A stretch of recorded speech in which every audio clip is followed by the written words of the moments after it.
right.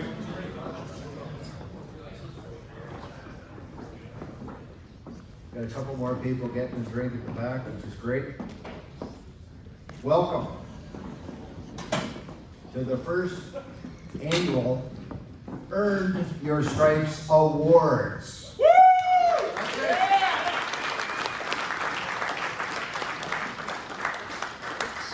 For those of you who have been fortunate enough to be at one of these awards banquets in the past, this is going to be nothing like you've seen before. So our coaches deemed this the new era. Well, this is going to be the new era of awards as well. So this tuxedo, keep clapping, this is good. This tuxedo, I looked at it the other day and I went, geez, that hasn't been out of the closet since 2000. No, it's not that funny. That's true. Since 2016, and it was the very first year that we won this ring. Woo! And it was the first time that we did not use the Greywood as our venue for the awards dinner, and we did it in the grand ballroom of the University Club. And it was quite an event. Everybody got all dressed up. It was done in January, so we actually had the ring. So it was a ring ceremony as well. So we'll get to the rings in a second. So I bought this tuxedo 34 years ago. And it was when I married Lisa.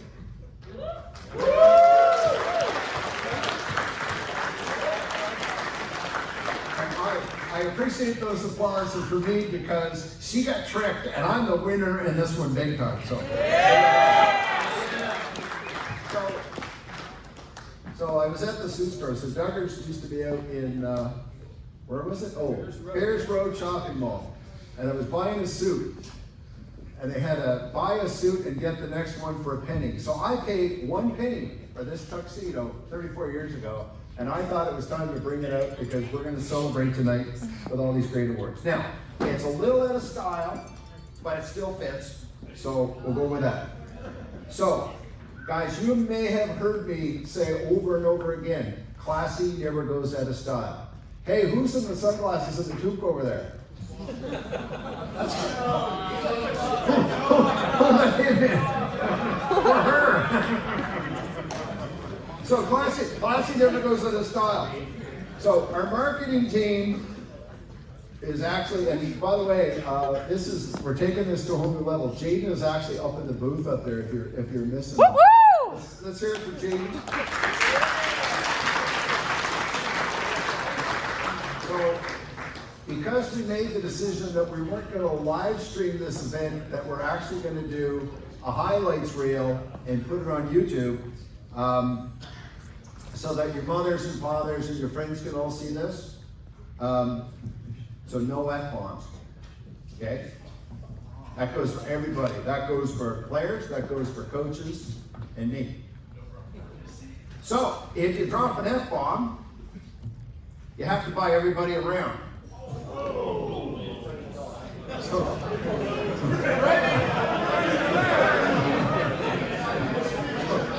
Freddie, you're up first because we don't need a drink.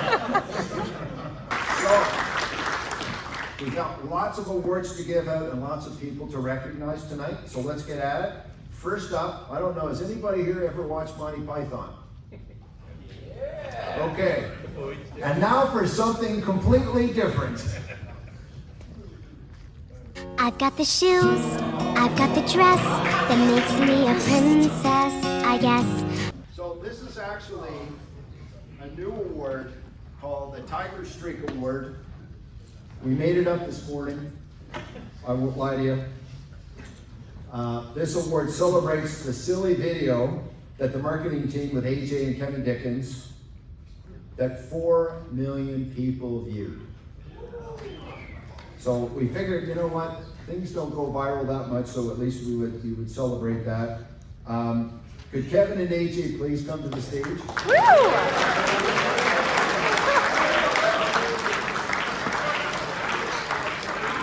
it turns out that both AJ and Kevin are quite the dancers, and there's several other videos that particularly Kevin danced in that were quite good. So. Hey, good dance. Yeah! Woo! Let's go, boys. It was silly enough that we're not going to get them to say anything. Thank you very much. You can get down now, but Kevin, you in particular. I mean, so I know coaches that some of this stuff was a little over the top, silly, and it got distracting at times. But I think the social media thing is important. It's important to promote our program. And we did up the standees this year, and Kevin, you've got a friend here that's even got tattoos just like you. So I mean, that's the greatest form of flattery, correct? So there you go. So this year, the Dell football team has the most views on YouTube of any university sports program in Canada.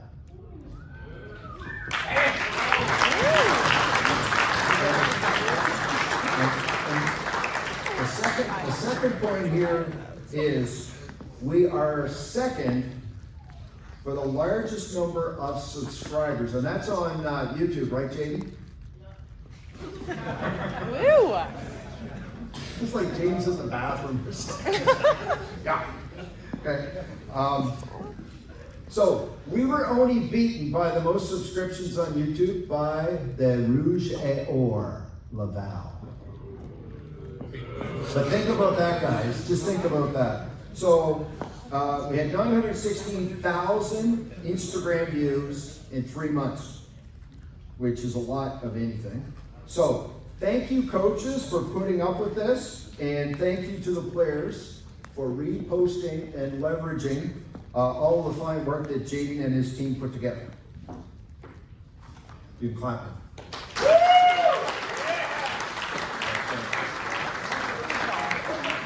All right. So next up, since we're celebrating the 15 years of the return of football to Dalhousie University this year, I thought it would be appropriate for Rick Rivers to come up and say a few words about the history of football at Dalhousie University. So, speaking of history in Dalhousie, I thought I'd give you a little bit of history on Rick Rivers that I did not know about 16 years ago when I came up with the crazy idea of bringing football back to Dal and restarting the football team. I called the president of football in Nova Scotia, and he said, "Jim, you got to call this guy named Rick Rivers to help you out because he's a big Dal guy, and he'll be a great asset to you." Okay. Oh my God. So the sexy guy in the middle is Rick. So ravishing Rick Rivers, okay? So Rick played quarterback for the Burlington Braves back in the 1960s, which it was in the CJFL. This picture is Rick's in the middle. This guy over here, I don't know, some of you guys probably aren't old enough to know, but have you ever heard of a guy named Tony Gabriel and Peter Del Riva? Those were his two receivers. Some of you coaches probably don't even know these guys. So Tony Gabriel played in Ottawa when I lived in Ottawa. He was amazing. But two of these guys were probably, I would say, top 5 of all Canadians that played in the CFL. And the two older guys in the room, and older guys are all nodding their heads in agreement. So Rick played quarterback for the Hamilton Tiger Cats. He was the backup quarterback. In 1960, listen, he played in the CFL guys. 1968, they had won the Grey Cup in 1967. So his two coaches, the guy on the right-hand side, Joe Restick, went to become the head coach of the Harvard football team. And Ray on the left went to become the head coach of the Denver Broncos. So he's in pretty good company there. Then Rick came to Dalhousie in 1969 and played quarterback for the Tigers for 3 years. He was a teacher, so he coached at Halifax West, St. Pat's, Queen Elizabeth, and Ilsley High schools plural. And he also was a receivers coach when we first started up the team at Dow. He was the president of football in Nova Scotia for 8 years. He was the VP of football for Football Canada, and he was also on the board of directors of Football Canada for 10 years. He's been inducted to the Nova Scotia Football Hall of Fame, the Nova Scotia Sports Hall of Fame. He won the Dalhousie Alumni Sandy Young Award for contributions to sports in Nova Scotia. And I don't have it here, but can you raise the book, Gordon? Rick wrote the book, the history book of football at Dalhousie University. So could I, and he's the author of the Rick Rivers Report after every game. So could I have a big round of applause for Rick?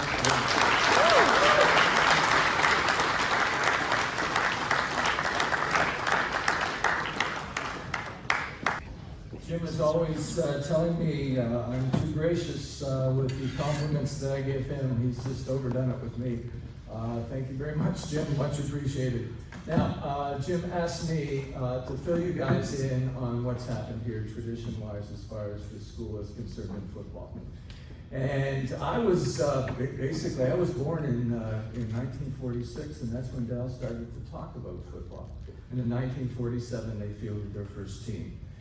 Kind of interesting, I'm just going to talk about some of the individuals that were involved, and at that time, the quarterback of that team was Andy Mackay. Andy Mackay went on to law school. Andy Mackay taught at law school. Andy Mackay later became the president of Dalhousie University. So that's a good start. In the early 50s, that's when Dal came into their own as far as football is concerned. Now, you're looking at teenagers, young men playing at this time in what was called the Halifax Canadian Football League. Now, this was made up of veteran seamen who played for Shearwater, Stadacona, Cornwallis, etc. So here we had young men playing against guys that had just come back from war, basically. In the early 50s, 51 and 54, they won what was known as the Purdy Cup. And the Purdy Cup was the championship. And I'm just going to mention a couple of people that were involved at that time. And one of the individuals that probably in my writing the book and interviewing 75 people for it, this gentleman, his name was Reg Clooney. Reg Clooney Reg Clooney never left the field. And back in those days, a lot of players didn't leave the field. But aside from being a receiver, a DB, a place kicker, a punter, he became a quarterback in '54 when they won their second Purdy Cup championship. He went on to be a coach for Dalhousie. He went on to be the commissioner of the league. So that is Reg Clooney.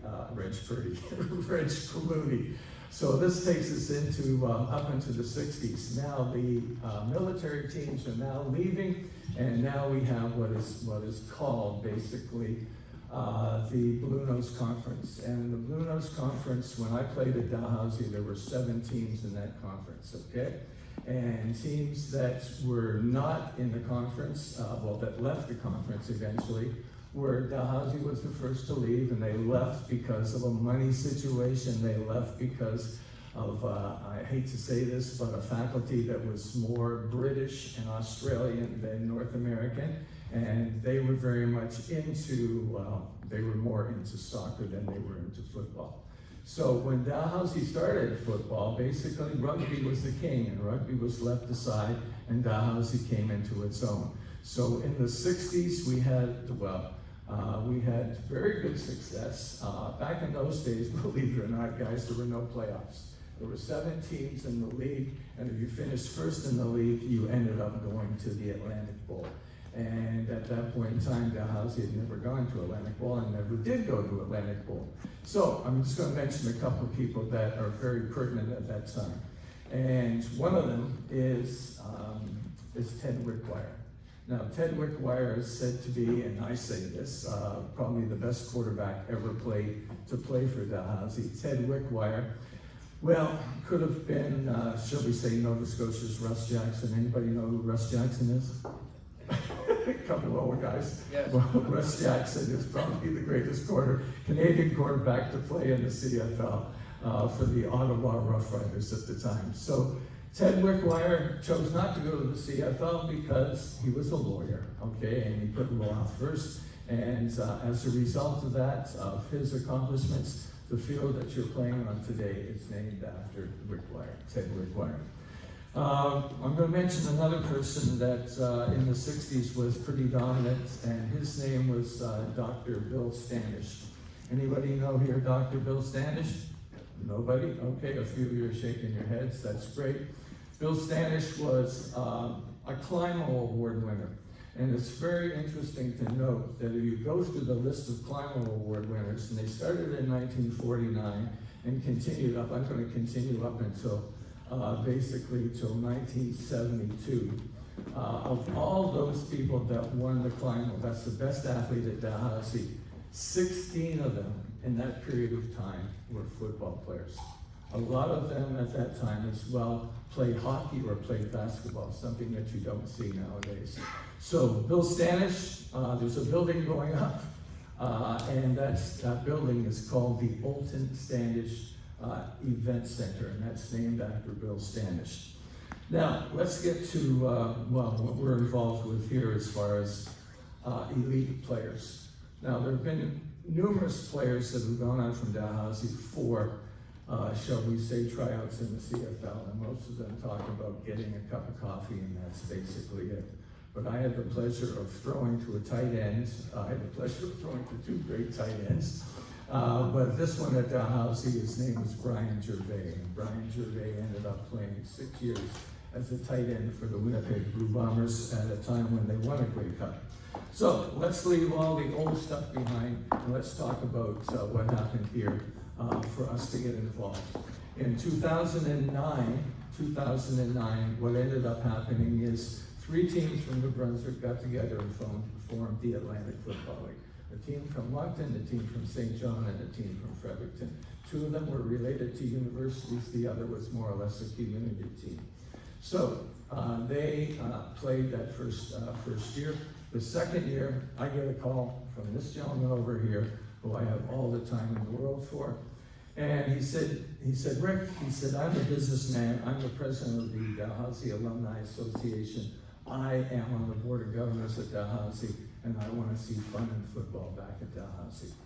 So he said, you're the football guy, and yeah, it's been a passion for me all my life. If you grow up in Hamilton, what can you say? You're a steelworker's son, you go to a game. Well, my dad said I was maybe 4 or 5 when I went to the first game. But anyways, so Jim comes along and rekindles my passion for the game. And it has been a wonderful, wonderful 15 years. Jim did not go to the first meeting in Moncton. He had business things to do. So there I was presenting the case.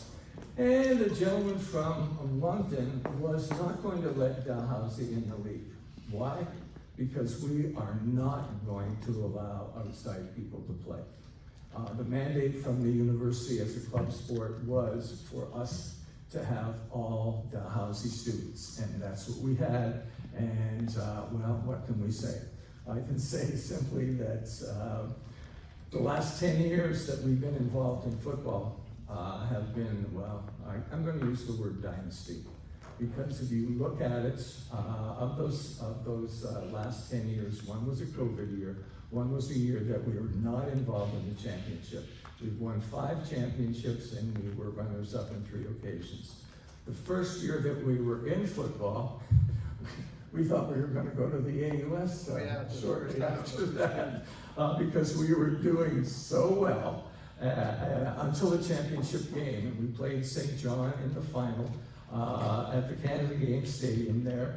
And we ended up playing in a blizzard. And I don't know if any of you know a football player running back from St. John. His last name was Blizzard. He scored about 4 or 5 touchdowns, maybe it was 40 to 6. So we knew we had some work to do. That work has been done, and as I look out here right now, I am so proud of you guys. It is very, very important what has transpired in the last, especially the last decade and the last few years, winning 5 championships. Well, how many people had never won a championship before they came to town? Hands up. Okay, what can I say? Now, Jim's not going to be, not going to like what I'm going to say right now, but I just happened to be watching the Pat McAfee show. Does anybody watch Pat McAfee? Okay, now my favorite quarterback is still, I mean, I was a Bart Starr guy, okay? You know who Bart Starr was? Anyways, for Super Bowls. But my favorite quarterback today is still Aaron Rodgers. And Aaron Rodgers was on the Pat McAfee show the other day, and he had come back from a 20-year reunion at the University of California at Berkeley. And the message that he delivered on that show was simply, hey, you can win awards, you can win championships, but the friendships you make are going to be with you for the rest of your life. So basically what I like to say to you guys is, you're going to remember this. You're going to remember this evening. You're going to remember, and I have to say one of the highlights of my year, well, I guess the number one highlight is I got a new grandkid during football season, but the big highlight was me so excited, looking at you guys so excited as Jim was in the center of the field, and Larry Wisniewski, I don't know if any of you know him personally, but he is a class guy. He is presenting the trophy, and I am rushing down the line, looking at you guys saying, thank you, thank you, thank you. You deserve what you got today. And I think that's going to continue on. And what I would like you to say, what I'd like you to do, is when I drop my hand on 3, I like all of you to just scream out, Dow Dynasty. Okay, can we do that? Okay, 1, 2, 3. Dow Dynasty! Hey, that was pretty good. Thank you very much. All right, so I'll tell a quick story. You poor guys. So last year, we're in Fredericton. It's a regular season game. It's pre-game. And the president of UNB wanted to have a chat with me. So I'm over on the sidelines with him, and he's asking me all kinds of questions about our program. And for those that you were around, remember that was the year that they punted UNB St. John out of the league. So he was quizzing me on things like, what percentage of your team are Dalhousie students? Of course, I said 100%. How do you get so many students involved in running the team, like our student executives and marketing people and all that stuff? I said, probably about 2 dozen, and we got more volunteers. He said, how in the hell do you get so many people out to your games? I hear about these games all the time, and you know, you get homecoming, you get all the students out, you get other fans out, and it's quite a spectacle. I said, well, I think that's part of having all the players in the team being students. So we're still pre-game, I walk out on the field, and these 2 fine gentlemen beside me were there, and I told them what was going on. It might be a little deeper than that, but I'll leave it at that. No F-bombs were told at that time, just saying. And Coach André and Coach Matt got all fired up. And it was right there that I knew that we needed to let these guys and unleash them to coach our program, okay?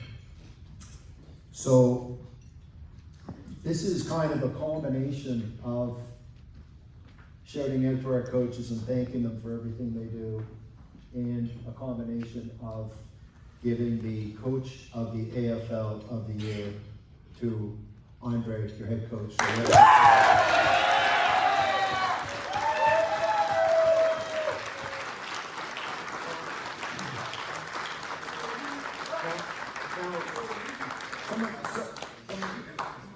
Someone said to me, well, don't we already know who the head coach of the year is? Because every year the team that wins gets the head coach of the year. And I said, well, yeah, that's the case, but I wanted to make a real special point this year that the real head coach of the year is this guy, and his team of guys that he put together to do this. So another round of applause. So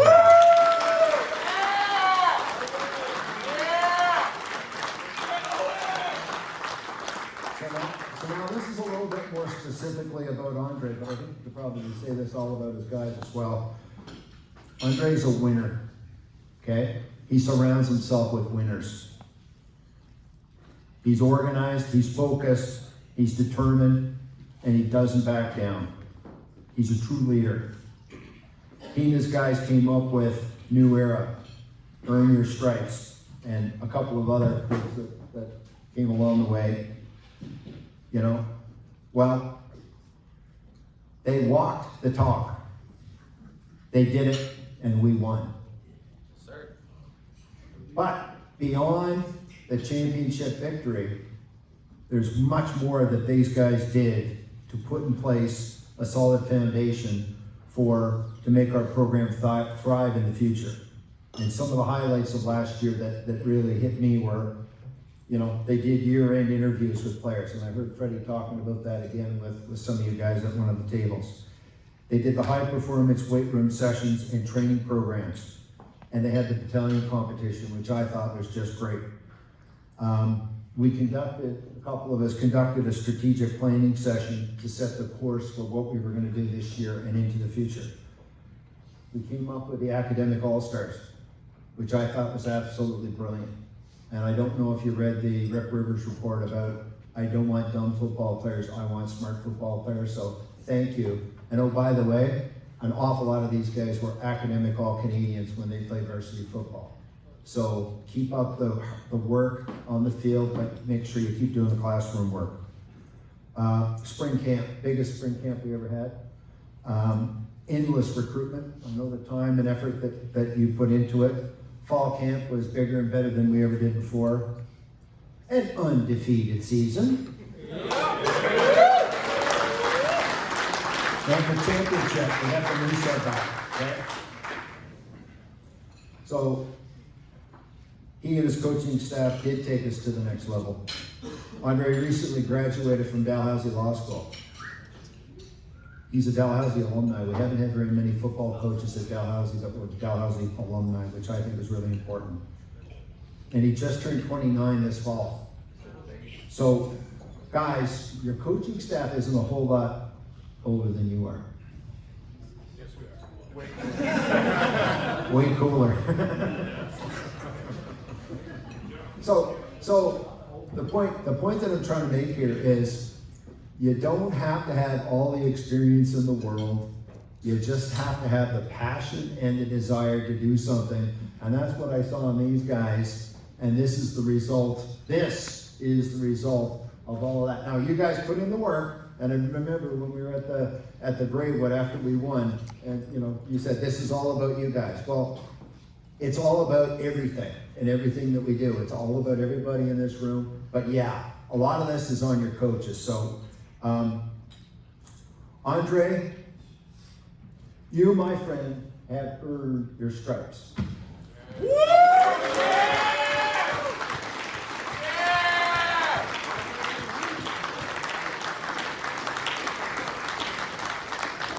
Hey guys, just real quick, although, yeah, my name's on this, it's not for me, it's for this entire group of people. It includes the trainers, all of the exec, Jim, everybody that's involved in this. A special shout out to the coaches in this, guys. Like, they put so much work into it. This is the best group of coaches I've been around. Some of the smartest guys I've been around. Some of the guys I actually want to hang out with, which is always good.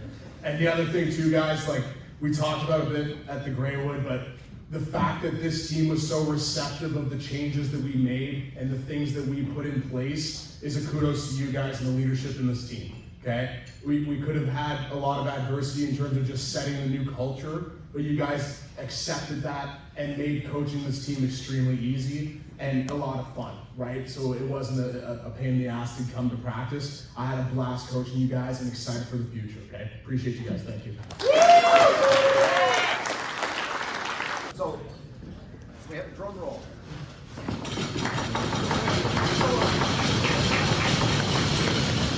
All right, so we're going to start with the 2024 AFL Offensive All Stars this year.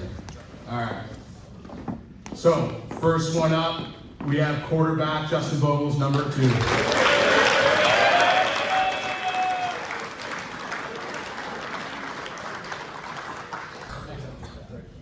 All right, our next All-Star is offensive line Sean Matheson, number 57.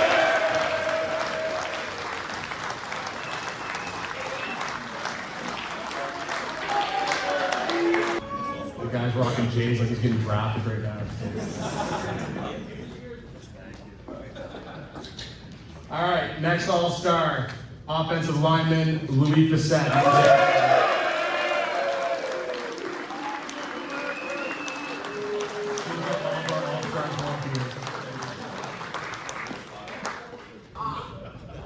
Okay, our next All-Star at H-back, Matt Lawton, number 9.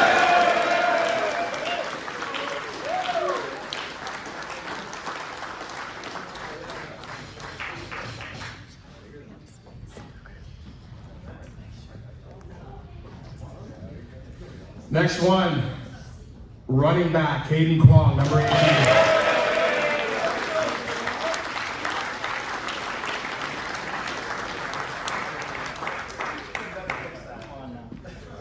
Ball security is awful. That's crazy. Take that back, honestly. All right, last but not least, receiver Ethan Lauren, number 1.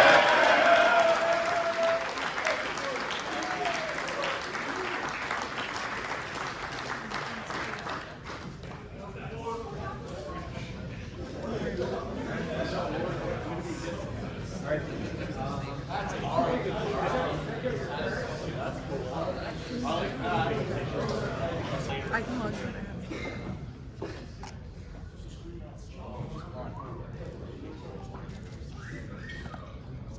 you. All right, at defensive line, we have Logan Steves, number 9.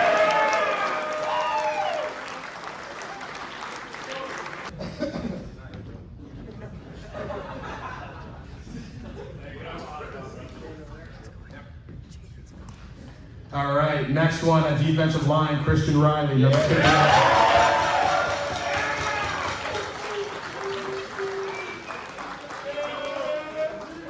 The sun's on, man. Future's too bright. Christian Riley. At linebacker, David Arabello, number 14.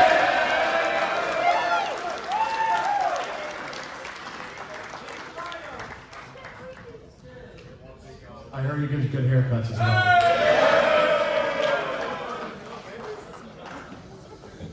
At linebacker, number 5, Liam Cesare.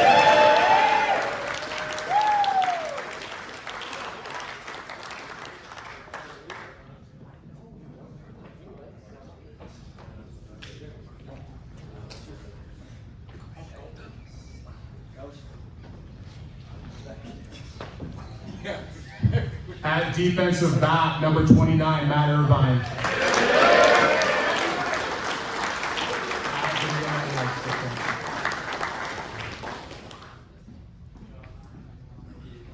Start the clap 52 seconds later.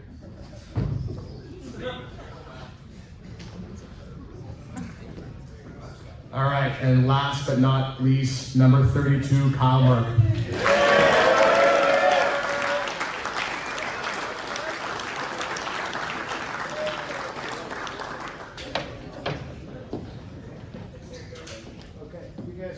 Here, get your picture. How do we get him down here? Is that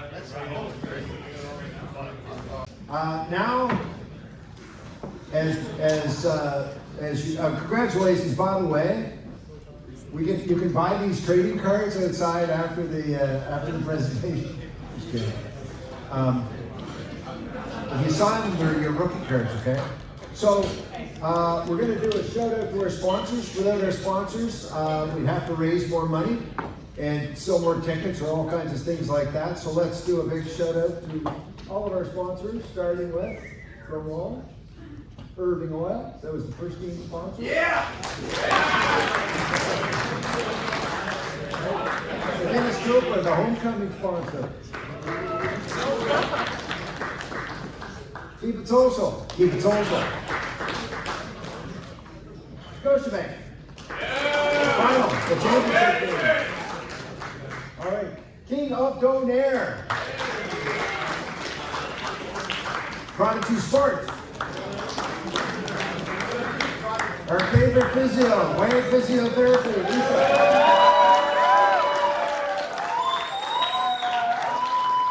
East Point Engineering. Hippie Snacks. And Mark, I don't know if you can see that, Mark Hayes Photography. Mark is now an official sponsor of our team. Thank you, Mark Hayes. Next up, we're going to do our graduating players and executive presentations. So, could I please have Luc LeBlanc, Madeline Burkett, Jaden Scott, you're kind of up there. Reagan, is Reagan back? You're there. My God, he's here, he's everywhere. And Liam Chisari. Come on up.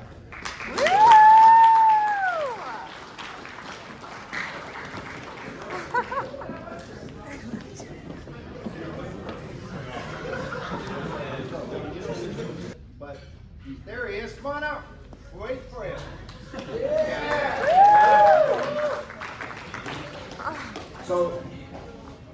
So Luke has been our VP Finance, and he's done a tremendous job in our financing. Luke's biggest skill is he's skeptic, and he keeps me in check, and he gets mad at me, and he's sitting here today and he's trying to figure out. He goes, high low, $4,500. I said, what are you talking about? He said, how much is costing for dinner tonight?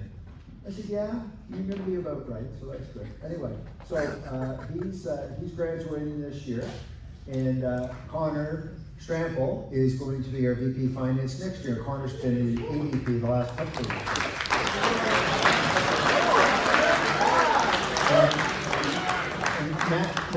Maddie is graduating this year, and she was our AVP of Game Day Operations. And Jordan Ronan is our VP, and Jordan's going to be around for another year, so we'll be finding, we have lots of people that are helping out that could help out as our assistant VP for Game Day Operations. The next guy is quite a character. You heard some of the statistics that he put up with the social media stuff, but Jaden has gone way beyond the call of duty on the marketing front, and I think everybody has either had a picture taken by him, has had a silly video done by him, or has been promoted for your film and things like that. So, Jaden, we're going to miss you. I don't know how we're ever going to replace you, but we have 6 people in the works that are coming along, and they'll be fighting to see who can do that next year. And Reagan will be back later, but if she's not, Reagan was our president this year. She takes a little bit of a behind the scenes view. She did a lot of work with the coaches on booking the rooms and all that kind of stuff, but just an absolutely tremendous young woman. She's the one that got the full ride scholarship to go to law school at Arizona State University and an MBA at the same time.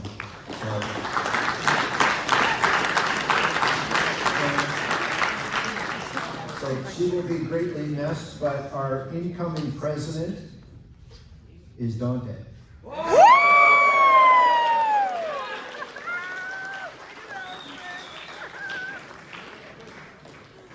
And then the other character that's on the end of the line, we picked him up last year because he wasn't playing. So he was the player representative on the team.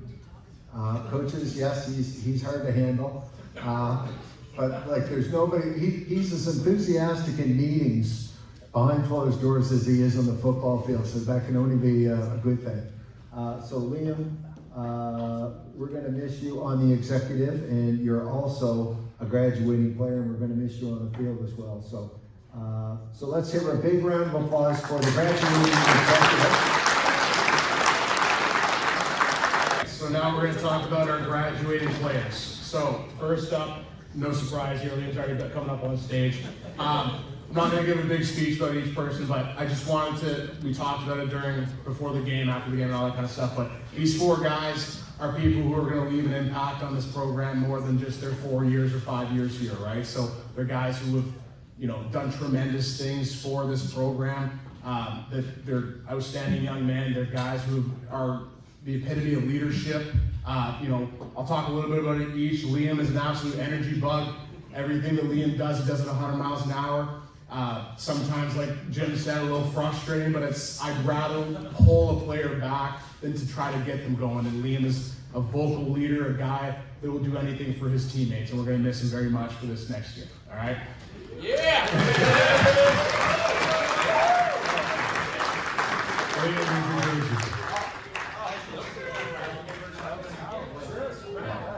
All right, next guy. Yeah, next guy is Louis Facette. Right? So Louis has been here for 4 years, been here the same amount of time as me, been an absolute anchor on the offensive line, great leader throughout the time he's been here, a great mentor for younger guys, a guy that you literally plugged him in his center and didn't have to worry about him whatsoever for 4 years, and just a great dude to be around. So we're gonna miss Louis a lot next year for sure.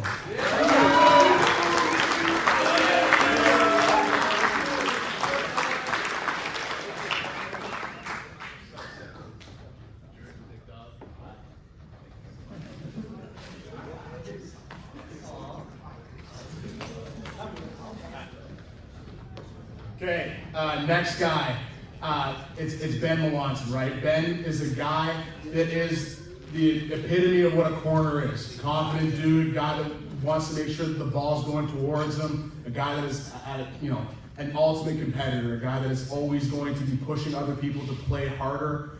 Ben had a huge year this year. I think this is Ben's best year. I gave him #1 for a reason this year because I had that trust in him and I knew this was going to be a big year for him, and he didn't disappoint. So very, very excited for Ben.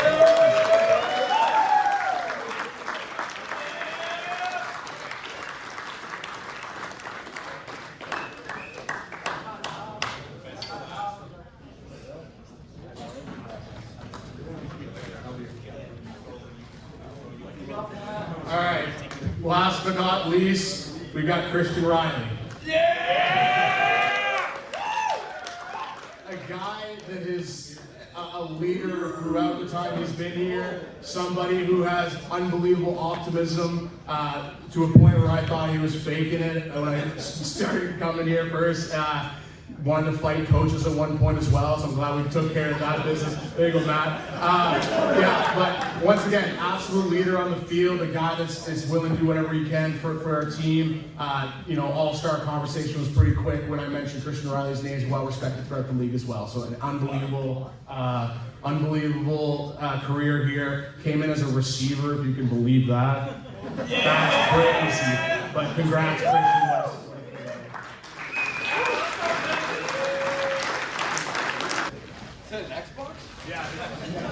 It's a pony.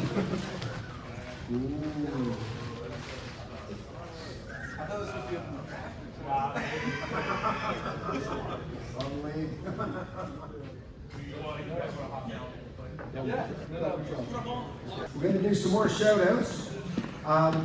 First, we're going to do our trainers. So could all of our trainers please come up?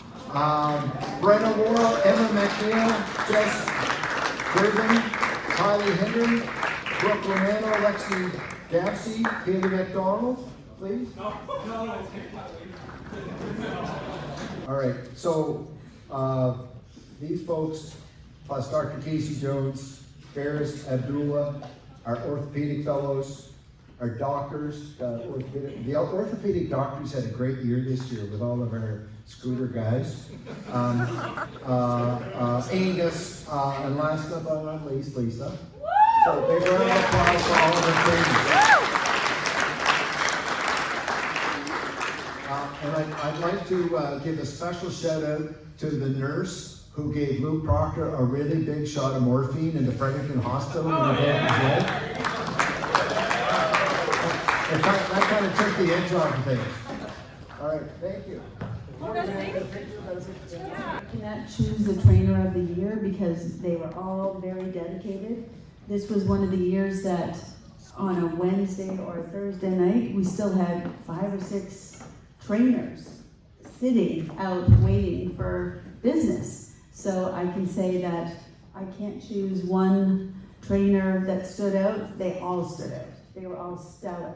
Brenda and Aaron were our co-head trainers, but everybody else contributed. They worked together really, really well, and I think everybody's coming back. Yeah, so we've got a really good team next year, and we're even better and more experienced. Yay.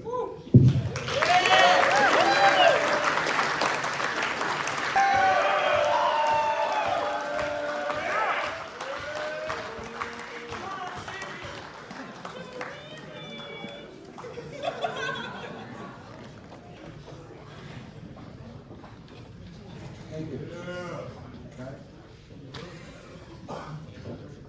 So, I think the equipment managers, it's like offensive linemen.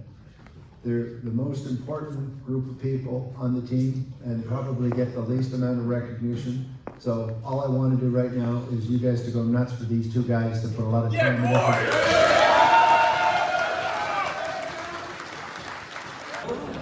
Next shout out. Best photographer in amateur sports, Marquez!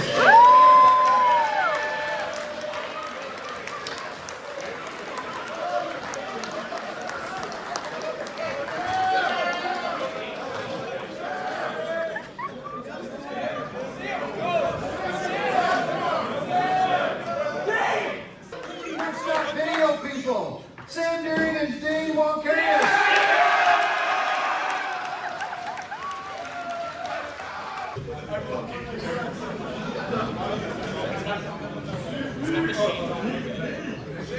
Okay, so, hey, no, come back here. So, yeah, I heard you're back in Dallas, is that right? Yep.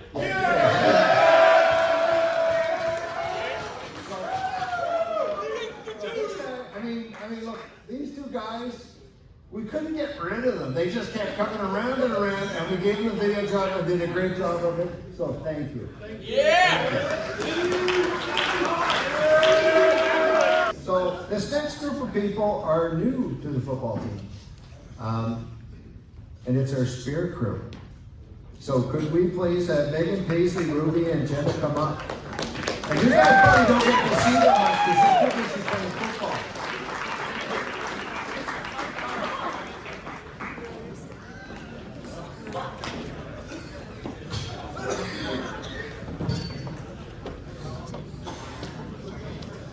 So, you guys probably heard a couple of times during the season when we were playing O Canada, that was Paisley. And Paisley stepped up because our other O Canada singer was ill. So she had no problem with her. Here, I'll do it. Stepped up and just did a great job of it. And the rest of them, they were there at every game. They were cheering. They had their pom-poms going. They taught our audience how to actually cheer, which is kind of crazy that you have to teach people how to cheer at football games. But big round of applause for these great ladies.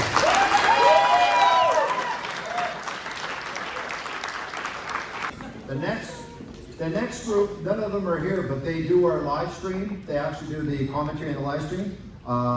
Past player and team captain, or team president, Nathan Whitten. Alistair Chowhan. And Jill Joe.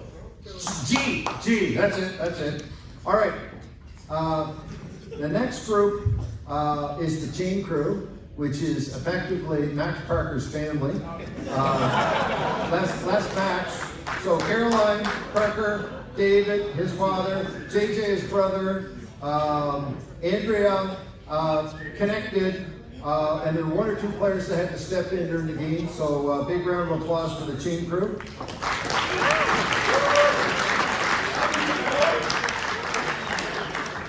And then the last one is Emma Dyer, who was at every game and was Reagan's roommate and came and helped out at every game. Jim McDonald sitting next to Rick Rivers.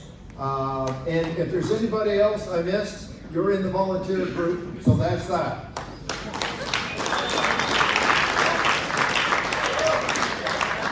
fellas.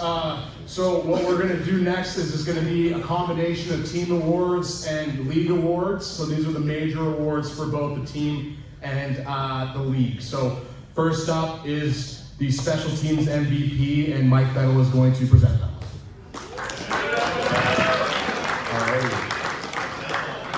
So for anyone who's been in my special teams meetings, you know that it's not about hitting a home run. It's just about doing your job, right? We're not out here chasing bands and stuff. We're just trying to get our job done.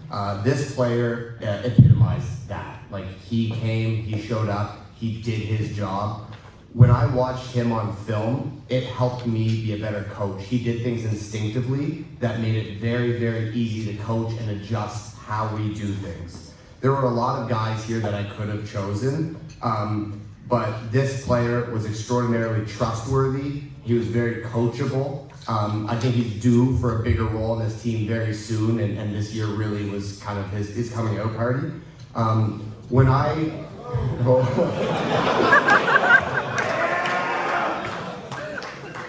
was growing up, my dad taught me there's only two things you can control in this world: the attitude that you bring and the effort you give. And this player did that in spades. Our special teams player of the year this year is William Walker.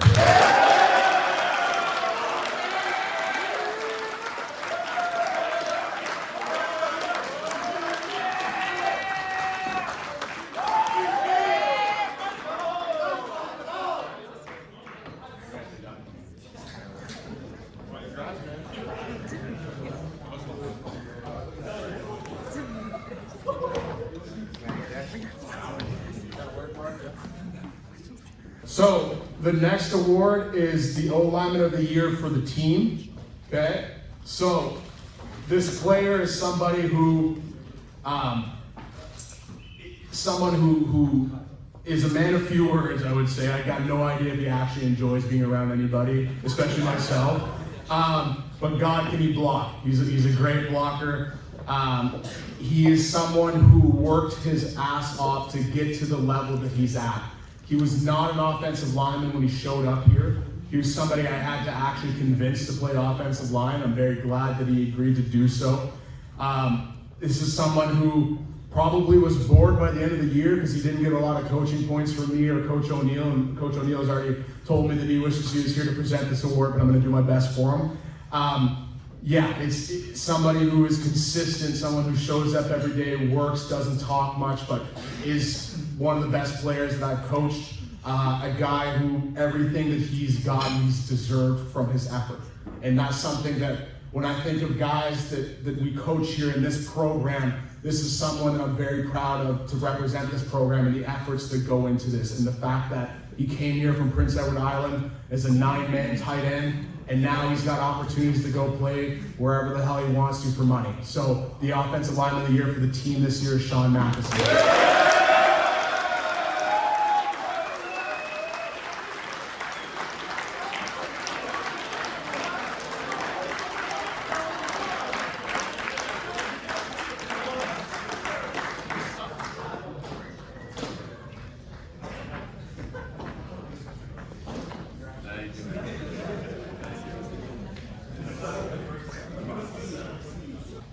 For Offensive Rookie of the Year, it's a very difficult award to decide upon. At the end of the day, we talked about it all year, but the success of this team and this program is very often dependent on strong and immediate contributions from first-year players. So that makes this award an extremely important one. With all that said, the player who's receiving this Offensive Rookie of the Year award is someone who is unwavering in their dedication to their teammates, to this program, and to every aspect of the season. There's someone that's been working their ass off, sorry, I'm not allowed to say that, since the beginning of the summer, and even somebody that I saw at one of our summer field workouts, and messaged some of the other coaches and said, yeah, I think this guy's gonna make an immediate impact on this team. He started every snap as a rookie, with never a question, never a doubt, and never an argument. He played with unmatched intensity and wonderful execution. He's got a little bit of swagger in his step, but I love it. He's a future leader of this team. Offensive Rookie of the Year is Liam Johnson.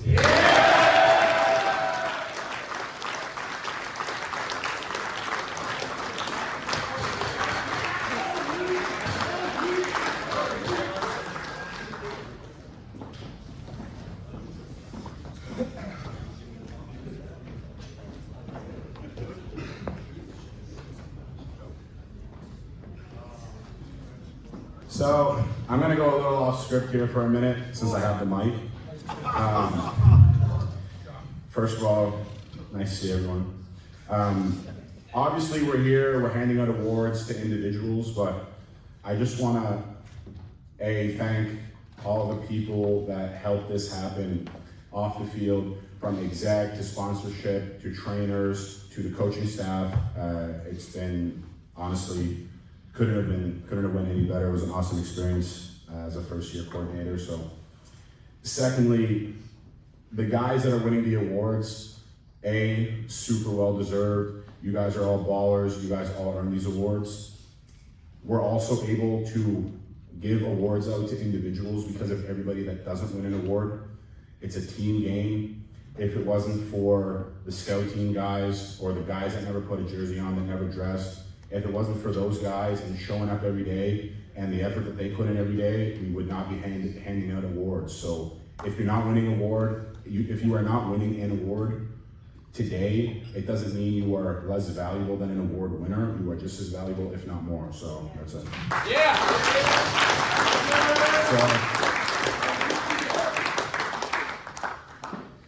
This guy that won this award, obviously he's a rookie. He came in, we made him play a different position than what he originally came here to play. In my opinion, he's playing one of the toughest positions on the defense. He's tough as nails. He hits like a truck, even though he's a little pretty boy, and it's Kyle Merck.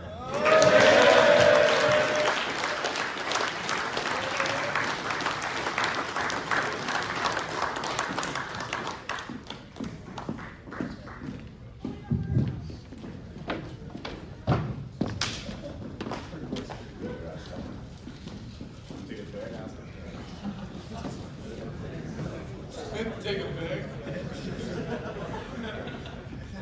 Our Team Most Improved Award, once again, Freddie Diab.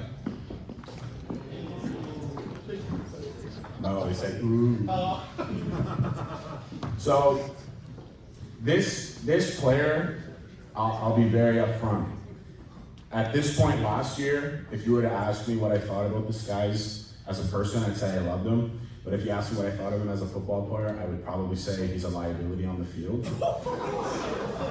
But, and hold on. This player won this award by accepting the fact that he A, had room to grow, and B, just by having a genuine love of winning and of football. And we had our exit meeting last year. I met with the whole defense, even though he wasn't my player last year. And I think he won that award last year in his exit meeting. We had a super in-depth conversation about how he's going to get better. He told me what his plan is, and he absolutely executed on that plan. He went from being a liability on the field to the boundary side of the field being closed for business, and it's a matter of time.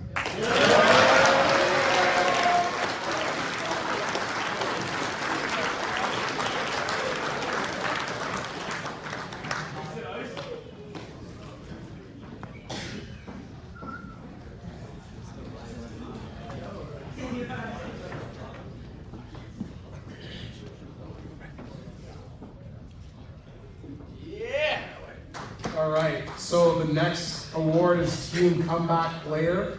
I'll invite Rick Rivers to come up and talk about this award. It's actually named after Rick Rivers. So Rick, I'll give you the mic for the start. Well, I'm going to go with the KISS principle here, and for those that don't know, it's keep it simple, stupid. And this guy is not a stupid football player. You know that I announce football games, and it's all my pleasure most of the time, except when he sacks quarterbacks. That's when I still feel it, okay? And this guy is mentioned probably more than anybody else on the defense. I know over the last few years there have been some questionable comments made about this individual, but the biggest compliment I can give him is basically, I would love to have you on my team. Liam, would you come on up here?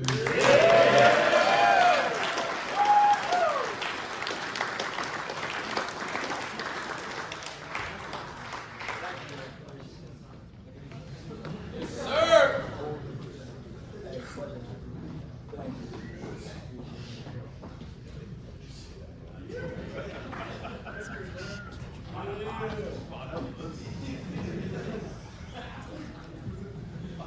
So next award is the Coaches Award for the team.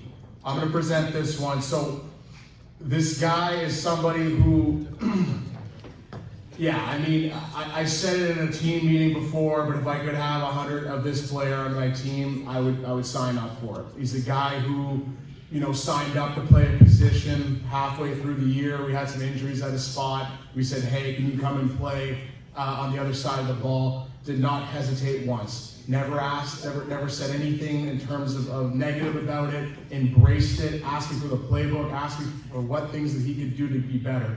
He is an extremely intelligent young man. He's somebody who is unbelievably physical. He's somebody that I'm very, very excited about seeing the future. You know, it's his second year, going into his third now. The sky's the limit for this guy. This was an absolute no-brainer for us as a coaching staff. You know, once again, like the fact is that we sprung a brand new position on him 3/4 of the way of the year, took it in stride, and actually dominated it. Our run game got better when he got added in. So the Coaches Award this year goes to Jason Z.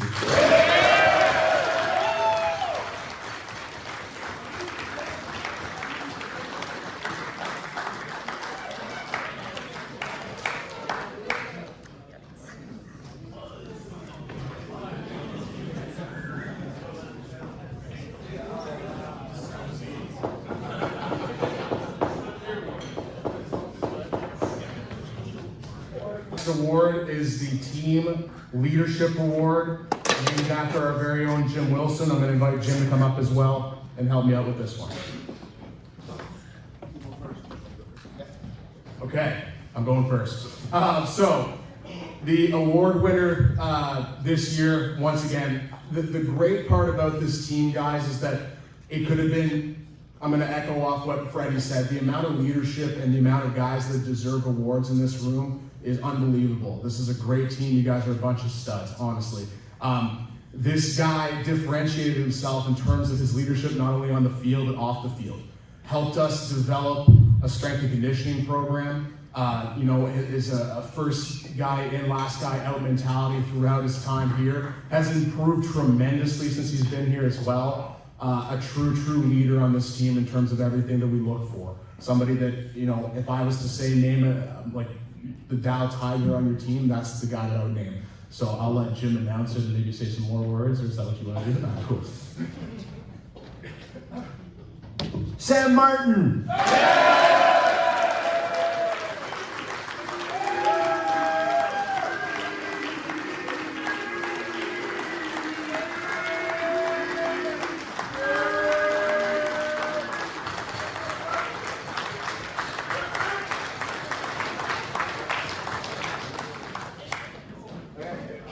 All right, so this is a major award for the league this year, Offensive Lineman of the Year for the AFL. So this award is going to somebody who I think deserved this award for multiple years at this point. Got snubbed a couple of times in my opinion. A guy who has been here for 4 years, has started every single game, has not complained once, is a leader on our team. One of the best offensive linemen I've seen in terms of our team as well. A guy who's won every award you can possibly imagine for the team itself. You know, in terms of leaders and people that, you know, are associated with this team, this is one of the top guys on our group. Unbelievable mentorship for younger guys. Unbelievable will to win. Unbelievable football IQ, dominated the league since he's been here. When I proposed this name for the major award with the other coaches of this league, it was an absolute yes. There was no debate about it. It was unanimous. It took about 20 seconds, and the winner is Louis Facette.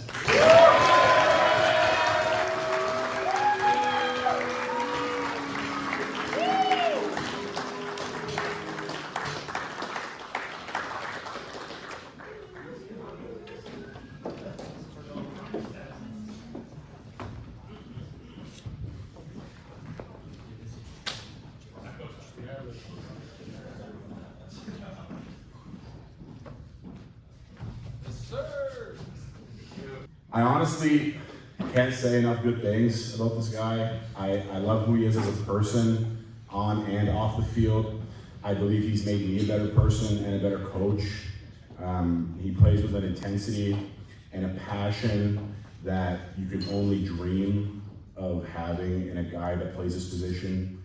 When I first came to Cal, he was the guy that the whole coaching staff, for the most part, was like, what are we gonna do with him? Like, do we just cut him? Like, what do we do? And I honestly thought he was talented, and he worked hard, and he was durable, and he never complained. And it was honestly an honor to coach him, and he's graduating this year, and it's pretty proud.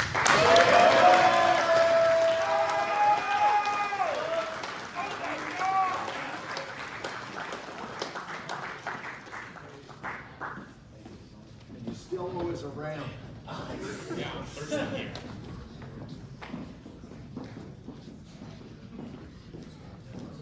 I love all you guys.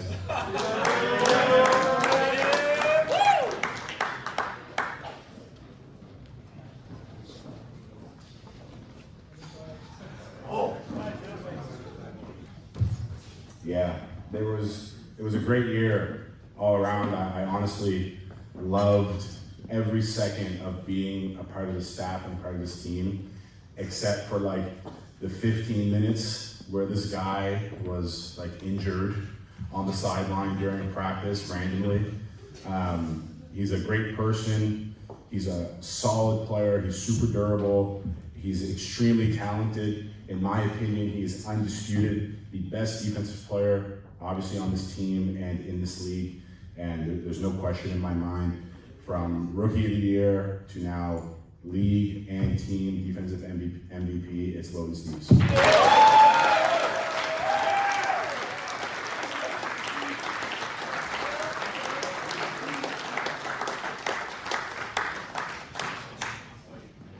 Tape them up.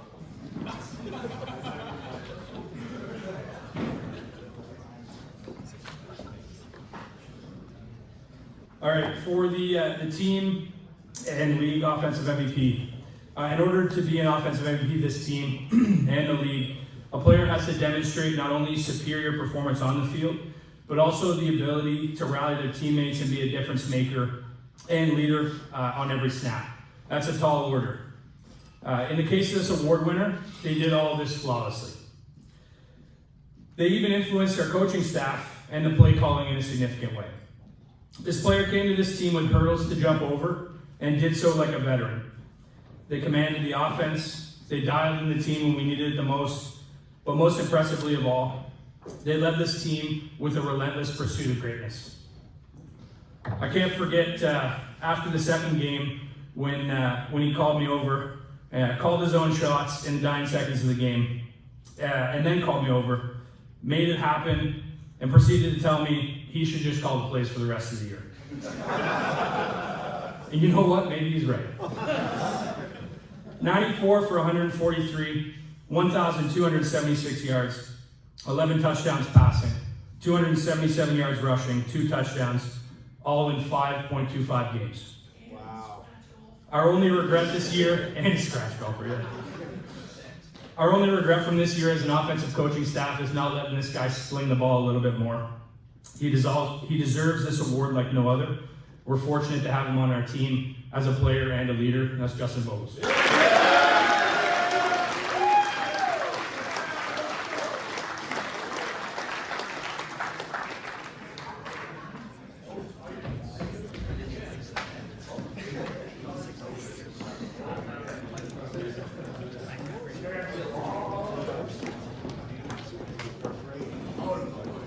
All right, fellas, last but certainly not least, we've got our team MVP and the league MVP, okay?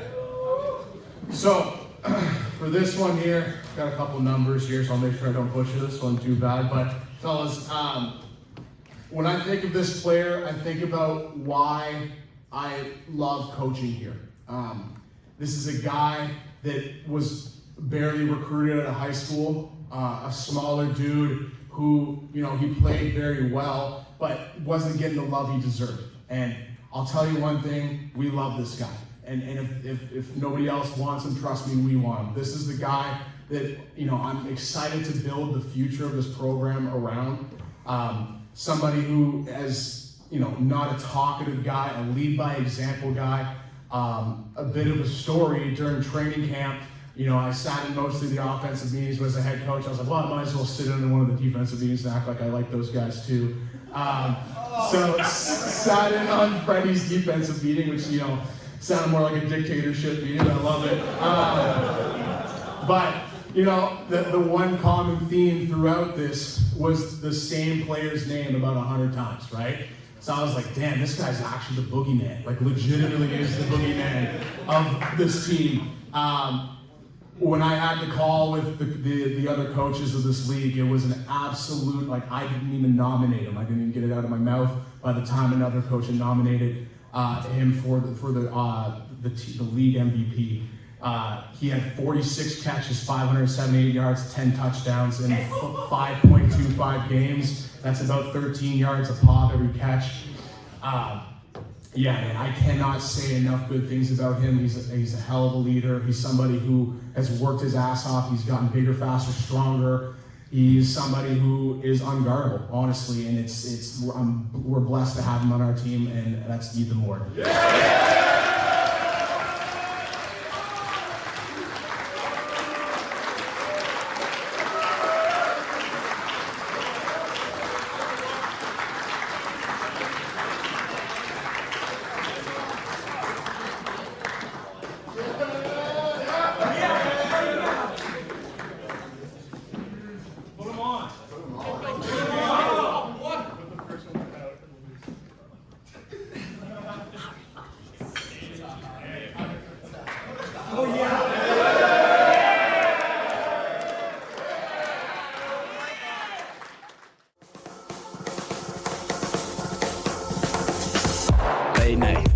Late night. All right. Late night. All right. I think you should come and see me. Late night. He's